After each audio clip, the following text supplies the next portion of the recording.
Hello everyone, welcome back to my channel Learn with Sonali. This is Engineer Sonali Walter. Today we will go for a new topic, the living word for class 11. We will go for NCERT pattern only. NCERT pattern we will follow just because of NEET also and for CBSE also. NCERT हमारे लिए NCERT की book Bible है अगर हम NEET के लिए जा रहे हैं.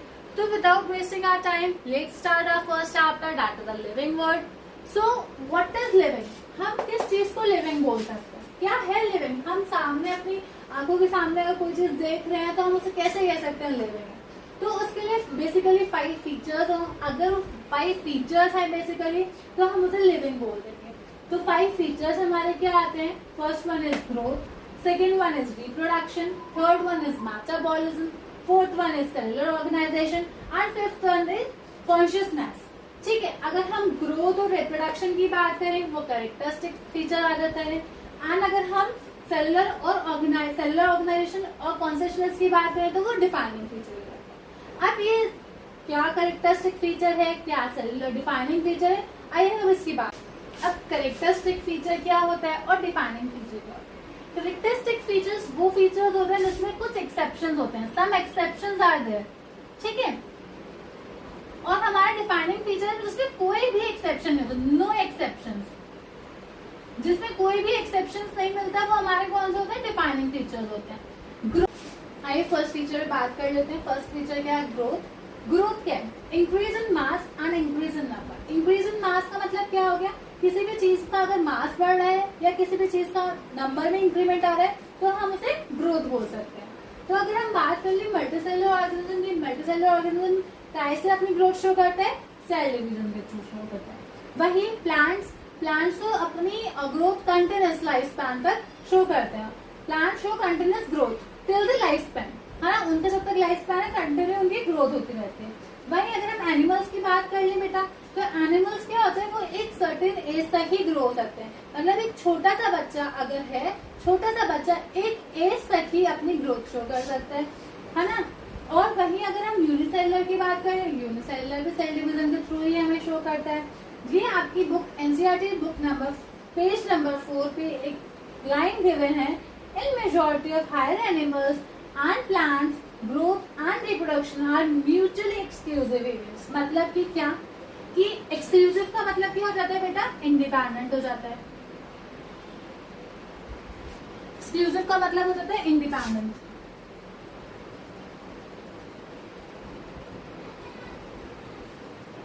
तो अब देखते हैं क्या कह रहा है. इन मेजॉरिटी मतलब ज्यादातर हायर एनिमल्स और प्लांट्स में क्या होता है? जो ग्रोथ कैसे शो करता है? प्लांट्स तो कंटिन्यूअस लाइफ स्पैन तक ग्रोथ शो करता है. अब एनिमल्स की बात करें तो एनिमल्स अपनी एक सर्टेन एज तक, मतलब एक बच्चा एक एडल्टहुड तक ही अपने ग्रोथ शो करता है. वही अगर कोई भी ऑर्गेनिज्म अगर अपना सेम ऑफस्प्रिंग क्या कहते हैं दे रहा है, मतलब एक प्लांट, एक छोटा सा, अगर हम प्लांट की बात करें वो एक छोटा सा पौधा एक पेड़ बना देता है. मीन्स अ प्लांट एक ट्री बन जाता है, वो हमें अपनी ग्रोथ शो कर रहा है. वहीं अगर सेम ऑफस्प्रिंग हमें अपना दे देता है तो वो हम उसे क्या कह देते हैं? रिप्रोडक्शन कह देते हैं. ये हमारी बात हो गई मल्टीसेलुलर ऑर्गेनिज्म की. वहीं अगर हम यूनिसेलुलर की बात करें तो यूनिसेलुलर हमारा एक सिंगल सेल होता है, वो डिवाइड कर देता है ना, फर्दर डिवाइड करता है. इसे हम या तो ग्रोथ भी बोल सकते हैं या हम इसे रिप्रोडक्शन बोल सकते हैं. ग्रोथ इसलिए क्योंकि ये इंक्रीज इन नंबर हो गया, है ना, और रिप्रोडक्शन क्योंकि यूनिसेलुलर ऑर्गेनिज्म तो हमें रिप्रोडक्शन मतलब रिप्रोड्यूस ही मतलब आगे सेल डिवीजन के थ्रू करता है.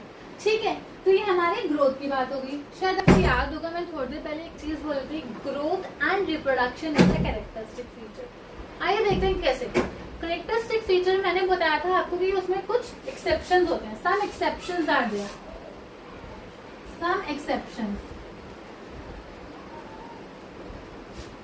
ग्रोथ की बात कर रही हूँ मैं, है ना. एग्जाम्पल लेते हैं. मान लीजिए आपने अपने घर में बहुत दिनों से आपने अपनी पुरानी बुक्स नहीं छुई है आपने, तो उस पे डस्ट आ गई, है ना. डस्ट आ गई तो मतलब उस पे इंक्रीज इन मास हो गया. बुक तो ऐसे थी ना, उसमें इंक्रीज इन मास हो गया. इंक्रीज इन मास हो गया तो मतलब वो हम उसे ग्रोथ कह सकते हैं. Increase in mass is known as growth. हमें पता है ये चीज, अभी मैंने लास्ट में यही पढ़ाया है. Increase in mass is known as growth. We can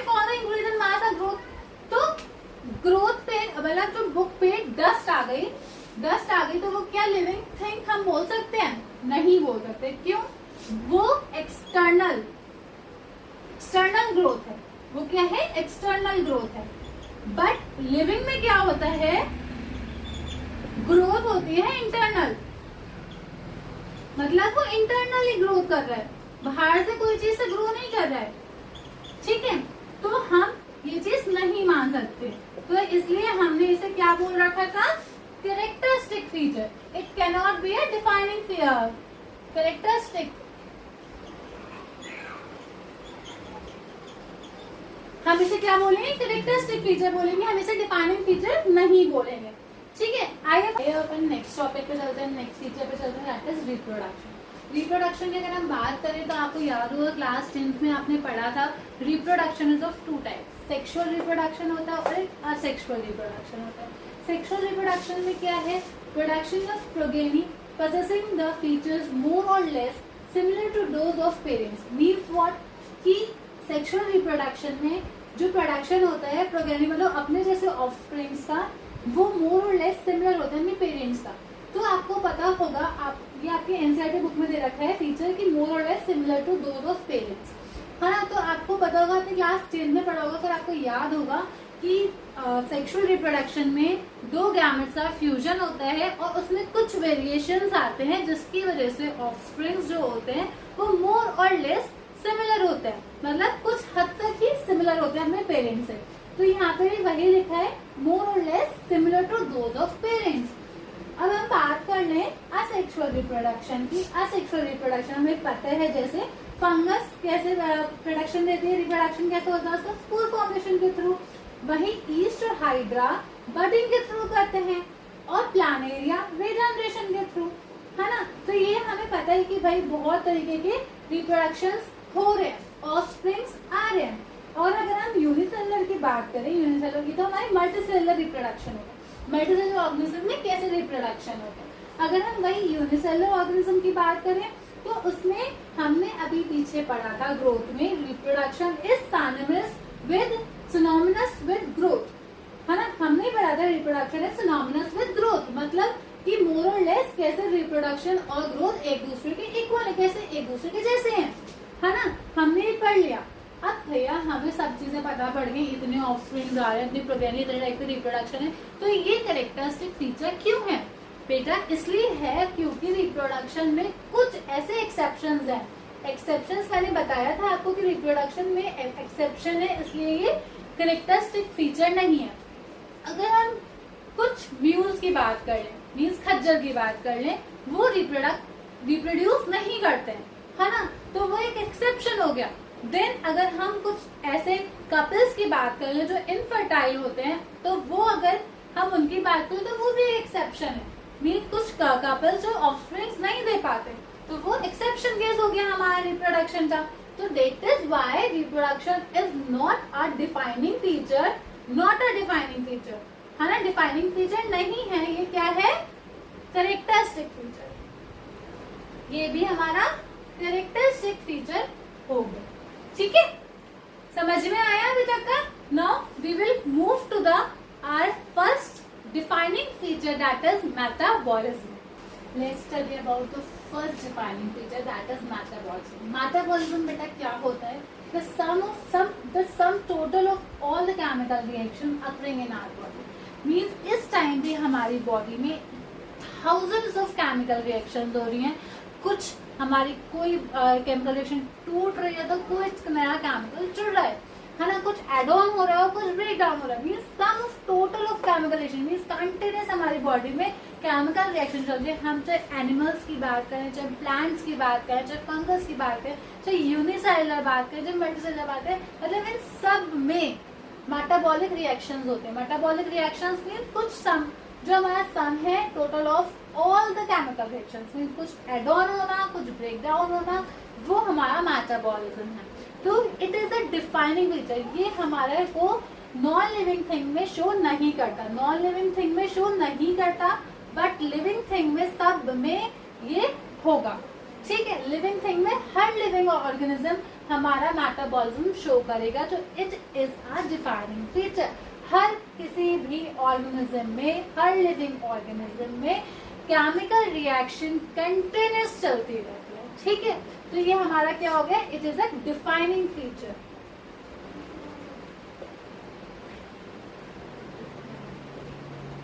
now next defining feature is cellular organisation. अब सेलुलर ऑर्गेनाइजेशन की हम अगर बात करें तो हम सब ने ये चीज पढ़ी, the cell is a basic and fundamental unit of life. ये हमने पढ़ा है, तो बट ऑब्वियस है कि हर हमारा ऑर्गेनिज्म क्या शो करेगा, सेल ऑर्गेनाइजेशन शो करेगा। सेल ऑर्गेनाइजेशन हमारे नॉन लिविंग ऑर्गेनिज्म में नहीं होता, नॉन लिविंग थिंग में हमारा सेल ऑर्गेनाइजेशन नहीं होता। हमारे सिर्फ हर लिविंग ऑर्गेनिज्म में सेल जो होता है बहुत बेसिक और फंक्शनल यूनिट है हमारी लाइफ का। तो ये बट ऑब्वियस क्या कर रहा है, शो कर रहा है कि डिफाइनिंग फीचर, ये भी हमारा क्या है, डिफाइनिंग फीचर, ठीक है। Without any doubt cellular organisation हर ऑर्गेनिज्म में अकर होगा, ठीक है। तो that is why it is the defining feature. ये ऐसा कोई भी ऑर्गेनिज्म नहीं है जिसमें ये शो नहीं करेगा, जो लिविंग ऑर्गेनिज्म है, ठीक है। नाउ अब हम नेक्स्ट टॉपिक पे चलते हैं, आपके कॉन्शियसनेस, नेक्स्ट फीचर पे चलते हैं, कॉन्शियसनेस। कॉन्शियसनेस क्या होता है, मीन्स अवेयर ऑफ सराउंडिंग्स, जो हम अपने सराउंडिंग्स के बारे में पता रख रहे हैं, या हम कैपेबल हैं जो एक्सटर्नल स्टिमुलाई है उसको रिस्पॉन्ड करने के लिए, वो हमारा क्या हो गया, कॉन्शियसनेस हो गई। फॉर एग्जाम्पल अगर मैं ले लूं कि आपके पास गर्म पानी आ गया है ना, एक गर्म पानी का बर्तन आया और आपने उसे टच किया और एकदम अपना हाथ हटाया, आपने ये स्टिमुलाई क्या करा, रिस्पॉन्ड किया, स्टिमुलाई के थ्रू रिस्पॉन्ड किया, एक्सटर्नल स्टिमुलाई पे रिस्पॉन्ड किया कि आपने टच किया और हटा लिया। तो ये हमारा क्या हो गया, कैपेबल हो आप इस चीज को, तो आपकी कॉन्शियसनेस है आपके अंदर, ठीक है।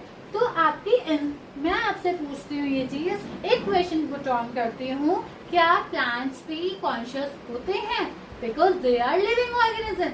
लिविंग ऑर्गेनिज्म कॉन्शियसनेस शो करते हैं, तो क्या प्लांट्स भी हमारी कॉन्शियसनेस शो करते हैं? यस, बिल्कुल करते हैं। आपकी एनसीईआरटी बुक में एक लाइन लिखी हुई है, photo period affects the reproduction in seasonal breeders both plants and animals. अब फोटो पीरियड की बात करें तो फोटो पीरियड है क्या? Photo means light, means what, हमारी मतलब हमारे फोटो पीरियड मीन्स कितने टाइम तक हमें लाइट मिल रही है जो इफेक्ट कर रही है रिप्रोडक्शन के लिए। मीन्स प्लांट्स और एनिमल्स को कितने टाइम तक लाइट प्रोवाइड हो रही है जिससे वो उनका रिप्रोडक्शन इफेक्ट करता है। जैसे सीजनल ब्रीडर्स पे, जैसे प्लांट्स की हम बात करें, प्लांट्स में तो दो तरीके के हो जाते हैं, शॉर्ट डे प्लांट और long day plant, short day and long day.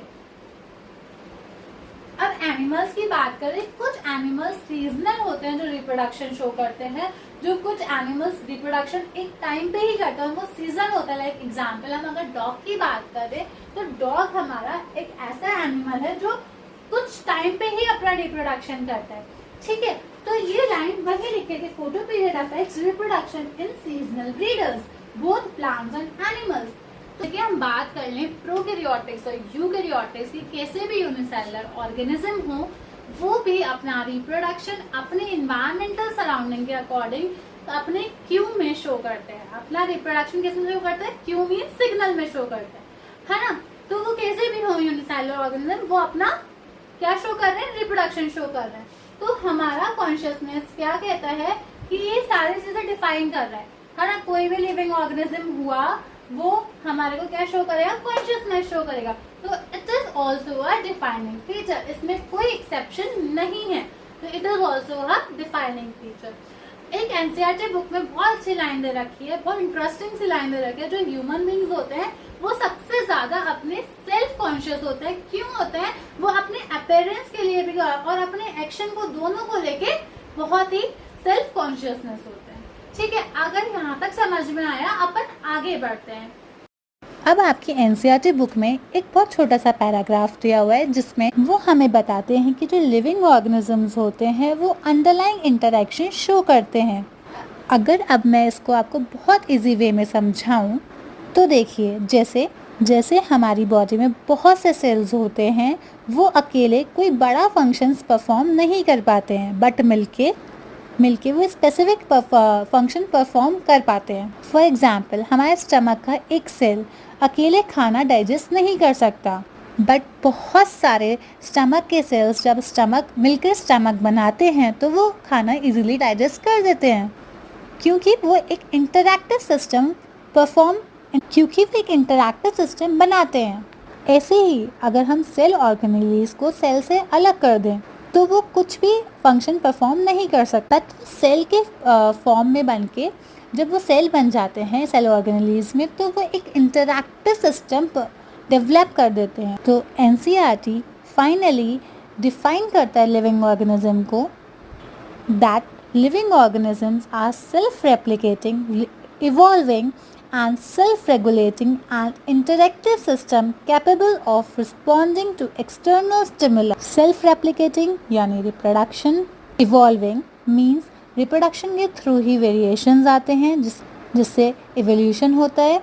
Self-regulating मतलब metabolism के थ्रू।